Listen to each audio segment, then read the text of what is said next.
Hujan deras sempat menghentikan operasi pencarian korban longsor di Desa Cibenying, Majenang, Cilacap, Jawa Tengah pada hari kelima. Untuk mengetahui perkembangan terkini, kita sapa langsung jurnalis Transmedia Roby Sofwan Amin. Selamat malam, Roby. Roby, terakhir kami terima informasi 16 korban meninggal ditemukan dan 7 orang masih hilang begitu ya. Malam ini informasi terbaru apa yang bisa Anda laporkan, Roby?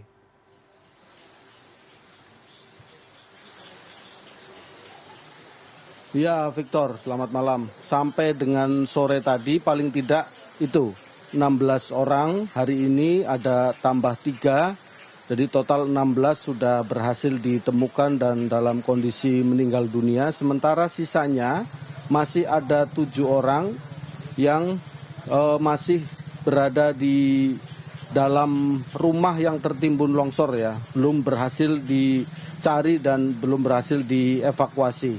Nah, dari 7 orang ini, Victor, kalau tadi saya petakan bersama dengan tim Komando Lapangan Basarnas atau tim SAR gabungan, menyatakan di zona A2 dan A3 sudah dipastikan menurut informasi yang ada dan terkonfirmasi sudah ditemukan semua. Sementara itu untuk tim SAR gabungan yang berada di A2 dan A3 saat ini digeser untuk membantu proses pencarian yang ada di zona A1, B1 dan B2.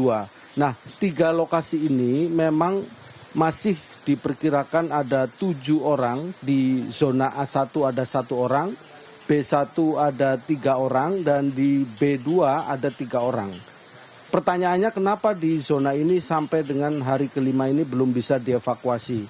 Kendalanya akses menuju ke 3 titik ini tidak bisa dijangkau dengan menggunakan eskavator yang berukuran besar. Sehingga ada beberapa eskavator yang berukuran kecil yang proses untuk menggali tanah dengan timbunan yang cukup tinggi ini masih belum bisa maksimal. Nah, upaya yang dilakukan sampai dengan sore tadi, eskavator besar yang jumlahnya ada 25 total ini sedang berusaha untuk menjangkau zona yang ada di B1 dan juga B2.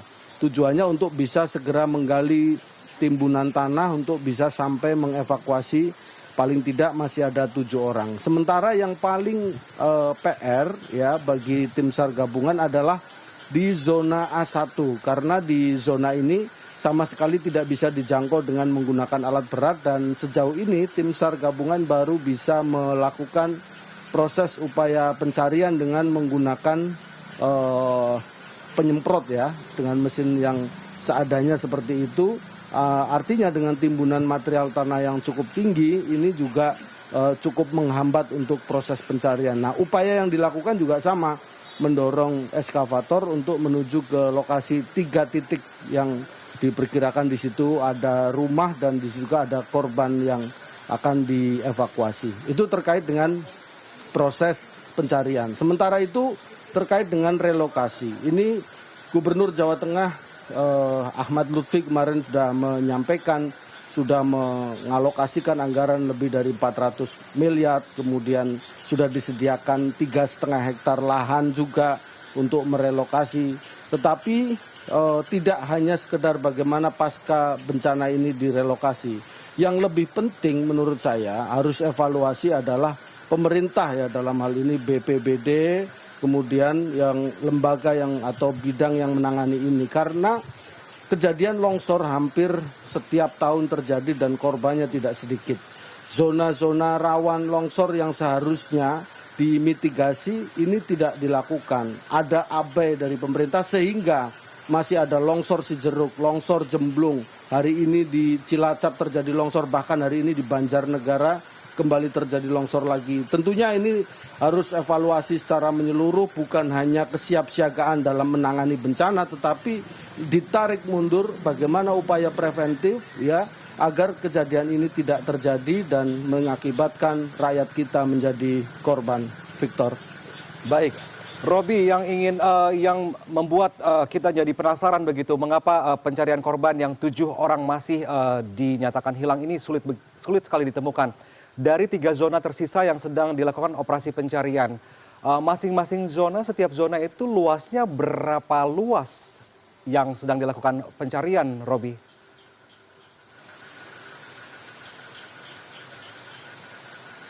Ya, sebetulnya kalau kita lihat ini secara pandangan mata tidak terlalu luas, Victor.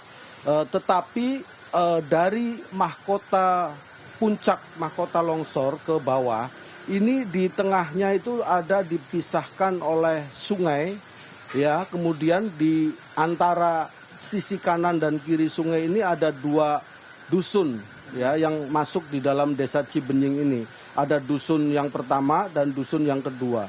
Nah, lokasi yang ada di sebelah timur, ya, ada di satu dusun ini, hampir semua di zona A2 dan A3 ini sudah bisa berhasil ditemukan semua seluruh ini. Ini karena kondisi akses jalan menuju ke 2 zona tersebut cukup mudah, cukup lebar untuk bisa mengantarkan alat berat sampai ke lokasi tersebut. Sementara untuk di zona yang berada, zona B ya, B1 dan B2, ini kondisinya di satu dusun yang terpisah oleh parit sungai ini, sehingga alat berat eskavator tidak bisa masuk ke sana. Hanya eskavator yang berukuran kecil saja yang bisa dikirim ke sana dengan perbandingan material tanah yang begitu besar, sebetulnya tidak terlalu luas, tetapi kedalaman dari timbunan ini yang kemudian eskavator kecil ini tidak bisa melakukan penggalian yang cukup dalam untuk sampai kepada rumah dan untuk sampai kepada korban. Titiknya sebetulnya sudah diketahui, area luasnya juga tidak terlalu luas, tetapi timbunan ini dan akses untuk menuju ke lokasi ini yang tidak mudah, sehingga ini menjadi proses pencarian dan evakuasi terhadap 3 zona khususnya, ya, zona A1, zona B1 dan zona B2 ini yang kemudian terkendala, Victor. Ya. Tetapi hari ini tadi siang menjelang sore sudah diupayakan maksimal, sejumlah alat berat sudah berusaha untuk menyeberang, ya, menuju ke 3 zona ini, dan saya melihat sendiri ada beberapa eskavator yang akhirnya terjebak di lumpur, harus dievakuasi sampai sore. Ini tim evakuasi yang akhirnya dievakuasi karena medannya memang cukup sulit. Nah, besok rencananya akan dilanjutkan untuk menjangkau itu dengan menggunakan alat berat tersebut, Victor. Baik, terima kasih atas laporan Anda, Robi Sofwan Amin melaporkan langsung dari lokasi bencana longsor di Cilacap, Jawa Tengah. Selamat bertugas kembali, selamat malam, Robi.